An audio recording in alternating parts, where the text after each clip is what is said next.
Fala galerinha, e aí você que está assistindo esse vídeo, antes de mais nada, convido a você, como sempre, a clicar aqui no gostei, a se inscrever no nosso canal e ainda ativar o nosso sininho para que você receba todas as notificações dos vídeos novos que a gente vai colocando no nosso canal, beleza? Então roda a vinheta papai e vamos lá! O tema de hoje de nossa aula é cinética química. Bem, todos nós que já estudamos física, em algum momento a gente ouviu falar dessa palavra cinética. E essa palavra cinética ela tem um sentido de quê? Movimento. E é isso mesmo. O que nós vamos falar aqui na cinética química é exatamente sobre a rapidez com que os processos químicos acontecem. A gente sabe que sempre existem processos que são mais lentos, processos que são mais rápidos. Por exemplo, se nós temos um dispositivo de airbag no carro, é imperativo que esse dispositivo e a reação que acontece dentro dessa bolsa que produz o gás para proteger o motorista em caso de acidente, ela tem que ser instantânea, porque o momento da batida são frações de segundo. Mas, por exemplo, se você deixa uma laranja na fruteira e acaba esquecendo, ela com o tempo vai se apodrecer, mas é uma coisa gradual. Um exemplo de uma coisa que realmente demora até milhões de anos para acontecer é a formação do petróleo, ou os fogos de artifício, né? Aquelas explosões, que são também reações químicas que causam toda aquela beleza, ou um comprimido efervescente, ou mesmo uma batata em contato com o peróxido de hidrogênio. A gente vê que existem vários processos e que esses processos ocorrem em velocidades diferentes. Guarda essa palavra. Então, a cinética química é essa área da química que vai estudar as taxas de desenvolvimento com que ocorrem esses processos. E, além disso, também tentar entender os mecanismos que fazem com que uma reação aconteça mais rápido ou não. Sabendo isso, a gente se torna capaz de, por exemplo, se eu desejar que um processo aconteça mais rapidamente, eu saberei como alterar esse mecanismo. Se eu necessito que uma reação ela aconteça mais lentamente possível, eu também saberei alterar isso. Então é disso que trabalha a cinética química. Dentro da cinética química, a gente trabalha com um conceito que a gente chama de taxa de desenvolvimento médio da reação. O que é isso? Ela tem um conceito muito parecido com a velocidade média que nós estudamos em mecânica na física. O que é a velocidade média? A gente pega o deslocamento que o objeto sofreu, divide pelo intervalo de tempo que aquele objeto levou para percorrer aquele deslocamento. Quando a gente fala de reações químicas, a gente não pode falar de deslocamento, porque geralmente as reações químicas acontecem dentro de um frasco, o frasco não se movimenta. Mas há uma outra coisa que muda em relação ao tempo dentro da reação. E essa outra coisa, geralmente, é a quantidade dessa substância ou desse elemento dentro da reação química. Por exemplo, vamos tomar essa reação genérica. Que nós temos esses dois reagentes A e B, e ao reagirem formam esses dois produtos, C e D. Essas letrinhas minúsculas antes das letras maiúsculas representam os coeficientes estequiométricos de cada substância dentro dessa reação. Tudo bem? Então vamos lá. Vamos imaginar que nós queiramos calcular a taxa de desenvolvimento média em relação aos reagentes. Então vamos lá. Eu sei que não há deslocamento físico, não está saindo de um lugar para o outro. Mas eu sei que o que está mudando tanto de A quanto de B é a quantidade de ambos sendo consumidos. Por que a gente fala sendo consumidos? Porque como são reagentes, ao longo da reação eles vão se transformando nos produtos. Então, com o passar do tempo, os reagentes vão sendo consumidos, a sua quantidade vai diminuindo com o tempo, e a quantidade dos reagentes, porque estão sendo formados, elas estão sendo produzidas, tá certo? Aí quando você fala a quantidade de ser consumido, de consumido não, é de ser produzido e de produzido. A gente pega essa quantidade dentro de uma variação de tempo e a gente tem a taxa de desenvolvimento médio para cada um dos elementos dentro da reação química, cada substância, certo? Dentro da própria reação química. Então vamos pegar um exemplo, né? Fica mais fácil da gente memorizar. Vamos pegar a mesma reação química. Então, pegando a mesma reação genérica, nós colocamos alguns valores hipotéticos, tanto de consumo de A quanto produção de C, em um determinado intervalo de tempo que foi cronometrado, certo?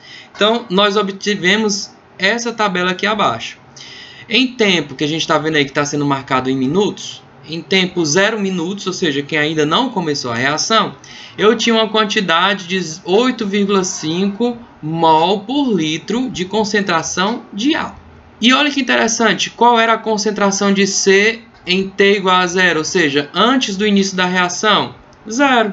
Por que é 0? Porque C é produto, ele ainda não havia sido formado, porque a reação ainda não havia começado. Então, ao passar do tempo, nos primeiros 5 minutos, você observa que a quantidade de A variou e a quantidade de C também. A quantidade de A diminuiu e a de C aumentou. Por quê? Porque A, como reagente, ele está sendo consumido e C, que é um produto, está sendo produzido ao longo do tempo. Então, observando os valores, você categoricamente percebe em que a quantidade de A vai diminuindo com o tempo e a quantidade de C aumentando. Então, vamos ver duas coisas. Calcular a taxa de desenvolvimento médio da reação em função da substância A, que está sendo consumida, e também em C, que está sendo produzida. Ambos no intervalo de 5 a 20 minutos. Tá certo? Então, vamos lá. Resolvendo o item A. Qual é a taxa de desenvolvimento médio em relação ao consumo de A? A gente vai pegar a variação, que é o delta concentração de A, dividir pela variação do tempo, ou intervalo de tempo em que aquela quantidade de A foi consumida. Então, vamos lá. Sabemos que toda variação, ela sempre é a quantidade final menos a inicial. Se fosse tempo, era tempo final, menos inicial, distância, e assim sucessivamente. Intervalos, ou delta, variação, é sempre o final menos o inicial. Então, no tempo final, ou seja, lá em 20 minutos, porque o intervalo de tempo que eu quero é entre 5 e 20, ou seja, eu comecei em 5, é o meu tempo inicial, e terminei em 20, que é o meu tempo final. Em 20 minutos, que é o final, eu tinha 2,5. Em 5, que é o tempo inicial, eu tinha 7. 2,5 menos 7 é menos 4,5. Né? Faz a subtração e conserva o sinal do maior. E 20 menos 5, 15.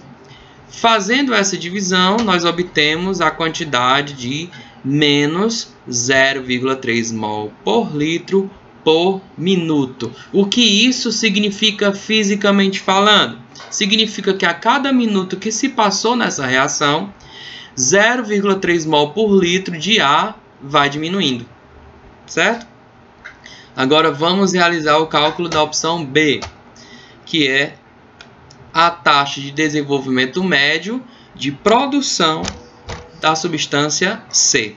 Da mesma forma, é o delta da concentração de C dividido pelo delta T, ou seja, quanto foi que aumentou da quantidade de C naquele intervalo de tempo. Lembrando que o intervalo de tempo que a gente está falando é de 5 a 20 minutos, o mesmo intervalo de tempo do item A. Então, da mesma forma, pegamos a quantidade de C final menos a inicial e o tempo final menos o inicial. Em 20 minutos, que é o final, eu tinha 2 mol por litro de substância C. No tempo inicial de 5, eu tinha 0,5 mol por litro. 2 menos 0,5, 1,5. 20 menos 5, 15. 1,5 dividido por 15 é igual a 0,1 mol por litro por minuto. Ou seja, como eu disse para vocês, o significado físico é que a cada minuto a quantidade de C está aumentando de 0,1 mol por litro. Agora, interessante, quando você vê placas de velocidade média, de limite de velocidade, não é isso? Ou carro, você nunca vê menos 60 por hora. Por quê? Porque não existe velocidade negativa. Então, Francis, por que aqui a taxa de desenvolvimento médio está dando negativo e aqui está dando positivo? Vamos lá. O que é o significado físico desses sinais, tá certo? Vamos lá. Vamos supor que nós tenhamos essa reação aqui, que é a produção de amônia a partir dos gases nitrogênio e hidrogênio. Pelo balanceamento da equação, a gente observa que para o consumo de um mol de gás nitrogênio, certo? A gente vai precisar também consumir 3 mols, simultaneamente 3 mols de gás hidrogênio e vamos produzir 2 mols de amônia, certo?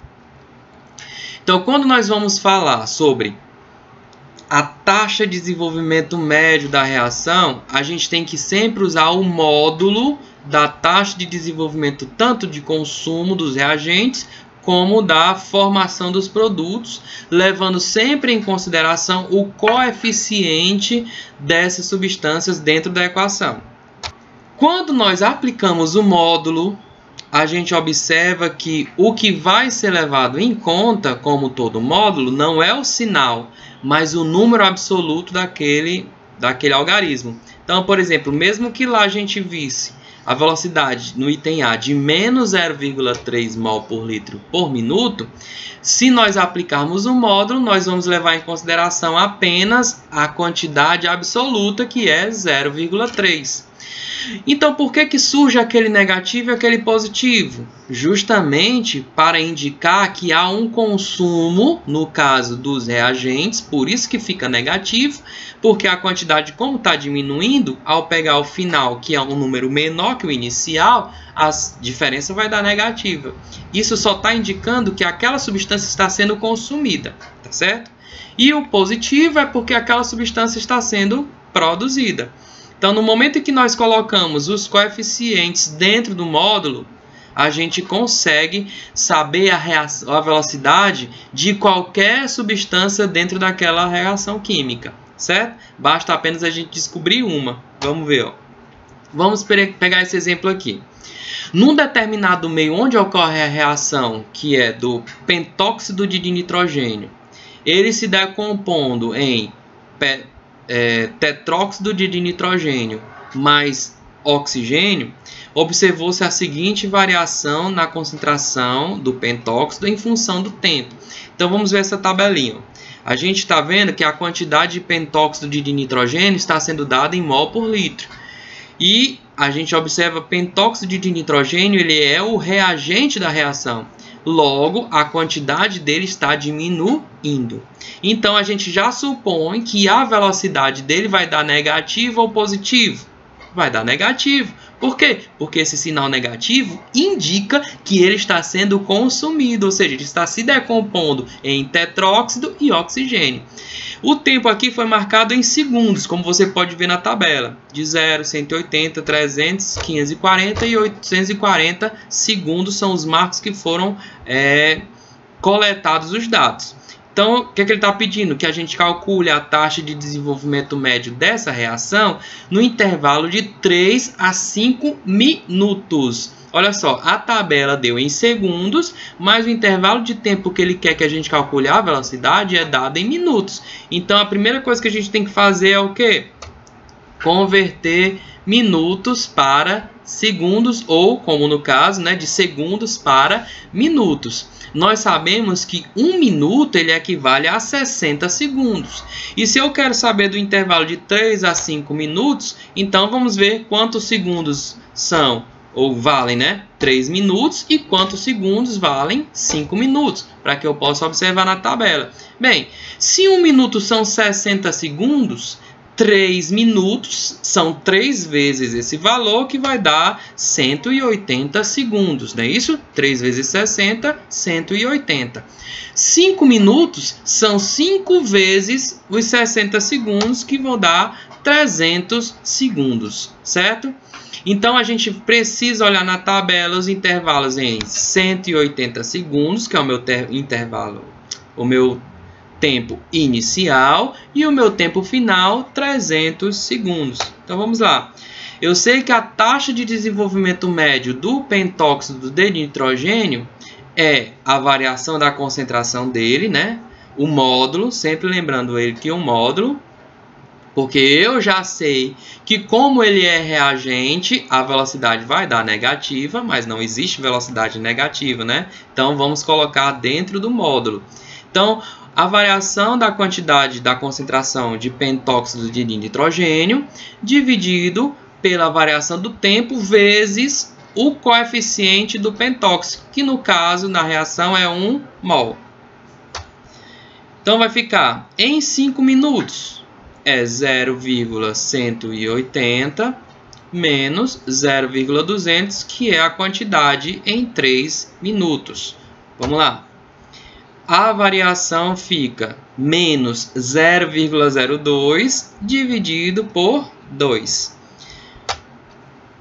Como vai ficar menos 0,01, como eu estou colocando o módulo, eu levo em conta apenas o valor absoluto, que é 0,01 mol por litro por minuto.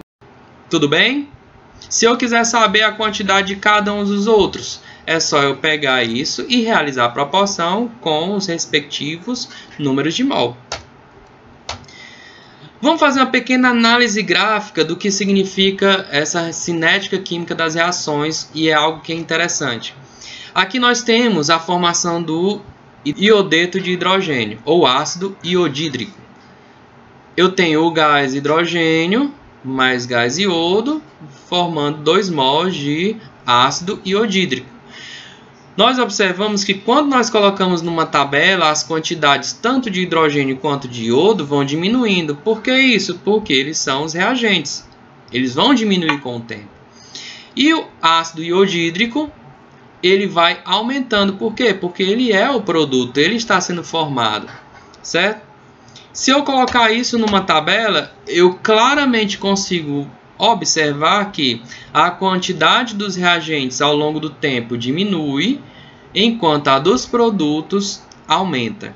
Se eu calcular a taxa de desenvolvimento para cada intervalinho de tempo, T0, T1, T2, T3, até o final da reação, eu vou observar o seguinte, que a taxa de desenvolvimento médio ao longo do tempo ela vai diminuindo. Por que isso, Franklin? Ora, toda reação química ela inicia com a velocidade alta e ao longo do tempo essa velocidade vai diminuindo. Por quê? Porque tem cada vez menos reagentes. Isso vai fazer com que cada vez menos a reação aconteça. É interessante saber agora é que tanto a quantidade de reagentes quanto a velocidade das reações diminuem com o tempo e a velocidade ou a concentração dos produtos aumenta.